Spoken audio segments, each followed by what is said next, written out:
আজি আমাৰ বহুত সৌভাগ্যৰ কথা যে ইণ্ডোনেছিয়াৰ বাটামত অনুষ্ঠিত হোৱা ৱৰ্ল্ড বডি বিল্ডিঙৰ ওমেন শাখাত লেডিজ শাখাত ওমেনত গ'ল্ড পাল।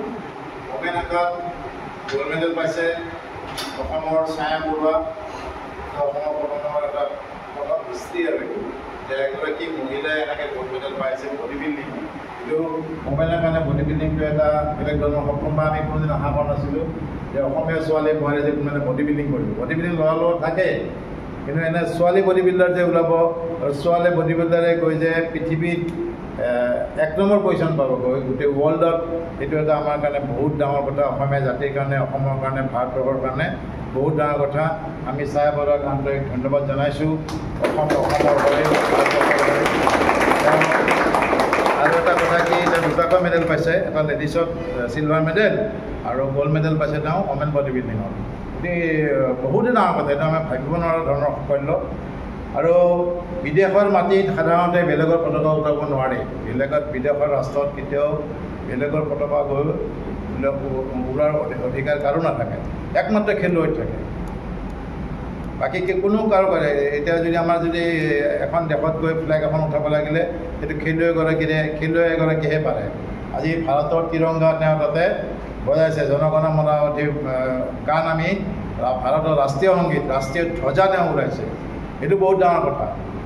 কিন্তু আজি যদি পাকিস্তানেও আহে বা আমাৰ শত্ৰু ৰাষ্ট্ৰ কোনোবা আহে, আমাৰ ভাৰতত যদি তেওঁ প্লেয়াৰে খেলে তেওঁ কিন্তু ফ্লেগ উঠাব পাৰিব। ফ্লেগ উঠাৰ অধিকাৰটো চবৰে থাকে আৰু খেলুৱৈসকলে থাকে। গতিকে সেই গৌৰৱৰ অধিকাৰী আৰু বোধহয় গোটেই জীৱনত ইমানখিনি আছিল, সম্পূৰ্ণ সফলতা হৈছে, পূৰণ হৈছে ন। তাৰ বাহিৰটো দেখাই দিয়ে বাচ্চালোকে এই এতিয়া আমাৰ আজি তেওঁ আহি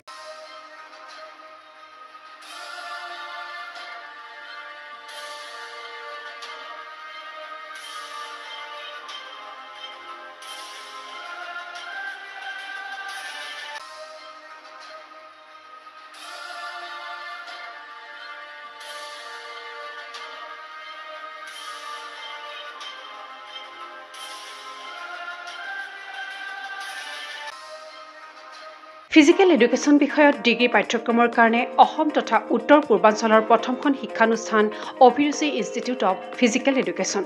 2 বছৰীয়া ফিজিকেল এডুকেশ্যনৰ BPEd পাঠ্যক্ৰম আৰু 4 বছৰীয়া BPES পাঠ্যক্ৰমৰ বাবে নামভৰ্তি চলি আছে।